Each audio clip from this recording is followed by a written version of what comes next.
मोहोळमध्ये श्री नागनाथ महाराज यात्रेनिमित्त आमदार राजाभाऊ खरे यांच्याकडून मानाची शेरणी अर्पण. मोहोळ शहर लवकरच विकसित शहर म्हणून नावरूपाला येईल. आमदार राजाभाऊ खरे. ही बातमी संकलित केली आहे सोलापूर टाइम्स न्यूज या चॅनेलने. मोहोळमध्ये आज श्री नागनाथ महाराज यात्रेनिमित्त अत्यंत भक्तिमय वातावरणात मानाची शेरणी अर्पण करण्याचा कार्यक्रम पार पडला. या धार्मिक सोहळ्याचे आयोजन आमदार राजाभाऊ खरे यांच्या मार्गदर्शनाखाली करण्यात आले होते. आज सकाळी 9 वाजता कैलासवासी काकासाहेब देशमुख शॉपिंग कॉम्प्लेक्स येथून मानाची शेरणी घेऊन आमदार राजाभाऊ खरे यांनी सहकारी मंदिराकडे जायला सुरुवात झाली. ही भक्तिमय पदयात्रा मोहोळ येथील श्री नागनाथ मंदिरापर्यंत काढण्यात आली. यावेळी मोठ्या संख्येने भाविक आणि स्थानिक नागरिक उपस्थित होते. आमदार राजाभाऊ खरे यांनी स्वतः उपस्थित राहून या धार्मिक विधीत सहभाग नोंदवला. या यात्रेसाठी बाहेरून आलेल्या भाविकांची गैरसोय होऊ नये यासाठी विशेष व्यवस्था करण्यात आली होती. मंदिराच्या परिसरात भाविकांसाठी मोफत पिण्याच्या पाण्याची सोय तसेच थंडगार मठ्ठा, सरबत, नाश्ता अशा विविध प्रकारची सोय करण्यात आली असून आमदार राजाभाऊ खरे आणि त्यांच्या सहकाऱ्यांच्या पुढाकाराने हे पाणी वाटप करण्यात आले. मानाची शेरणी अर्पण करण्याचा हा कार्यक्रम परंपरेनुसार पार पडला. या निमित्ताने संपूर्ण मोहोळ नगरी भक्तीच्या रंगात न्हाऊन निघाली होती. आमदार राजाभाऊ खरे यांनी श्री नागनाथ महाराज यांच्या यात्रेनिमित्त सर्वांना शुभेच्छा देऊन शहराच्या विकासासंदर्भात नागरिकांशी संवाद साधला.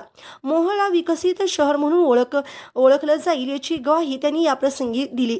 तसेच तब्बल 3000 कोटीचा विकास आराखडा निधी मंजूर असल्याचे प्रतिपादन यावेळीच त्यांनी केले.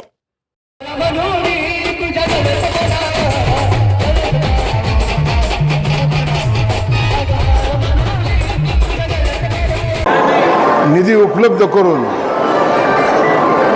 येणाऱ्या काळामध्ये मोहोळ एक सुंदर शहर म्हणून उदयास येईल आणि ते सुंदर शहर बनवल्याशिवाय हा आमदार राजू खरे स्वस्थ बसणार नाही असा शब्द नागनाथ महाराजांच्या चरणी मी आपल्याला मोहोळवासियांना देतो. मंदिराच्या सुधारणेसाठी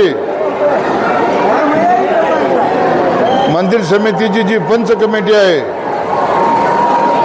त्यांनी जी कामं सुचवतील ती कामं मार्गी लावण्याचा प्रामाणिकपणे प्रयत्न मी केल्याशिवाय राहणार नाही हाही शब्द आपल्याला या नागनाथ महाराजांच्या चरणी देतो.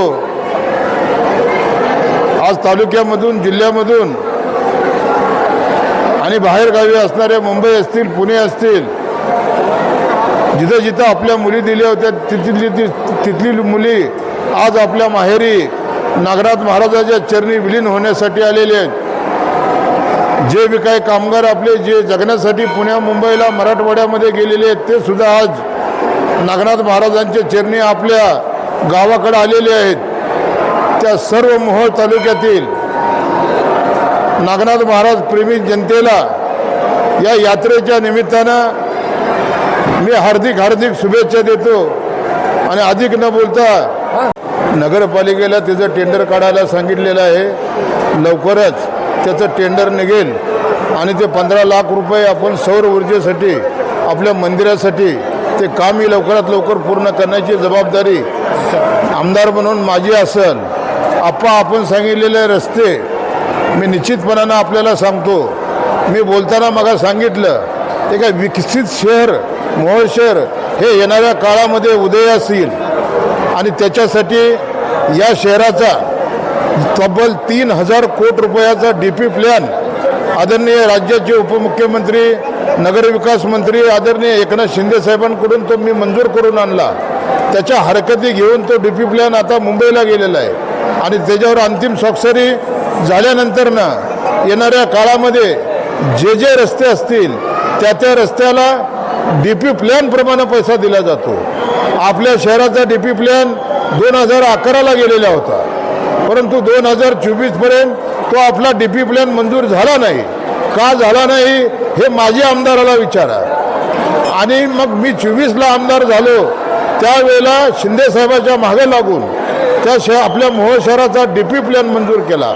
DP प्लॅन मंजूर झाल्यानंतरनं महाराष्ट्र सरकार, केंद्र सरकार यांचा काही निधी असतो तो निधी तेव्हा मिळतो ज्यावेळी त्या शहराचा विकास आराखडा मंजूर असतो. आपल्या मोहोळचा विकास आराखडा हा मंजूर नव्हता. तो 21ला मंत्रालयात धूळखात पडलेला होता. तो 24ला मी आमदार झाल्यानंतर ताबडतोब शिंदे साहेबाच्या पाठीशी मागे लागून तो डीपी प्लॅन पहिला मी मंजूर करून घेतला आणि हरकती घेऊन पुन्हा तो डीपी प्लॅन मुंबईला गेला. आता तो डीपी प्लॅन मंजूर होऊन त्या डीपी प्लॅनच्या प्रमाणे डीपी प्लॅनमध्ये गार्डन आहे, डीपी प्लॅनमध्ये अग्निशामक दल आहे, डीपी प्लॅनमध्ये बऱ्याचशा सुविधा क्रीडांगणासाठी आपण आरक्षण टाकलेलं आहे. त्यामुळं येणार मी मगा बोलता बोललो की मोहोळ शहर हे विकसित शहर म्हणून उद्या उदयास येईल आणि ते विकसित शहर उदयास आणल्याशिवाय मी नागनाथ महाराजांच्या चरणी साक्ष ठेवून सांगतो, हा राजू खरे दिवस रात्र झोपणार नाही. लक्षात ठेवा, तुम्ही मला निवडून दिले हे मोहोळ सुंदर शहर करण्यासाठी आणि माझी जबाबदारी की 29 पर्यंत या चेहरा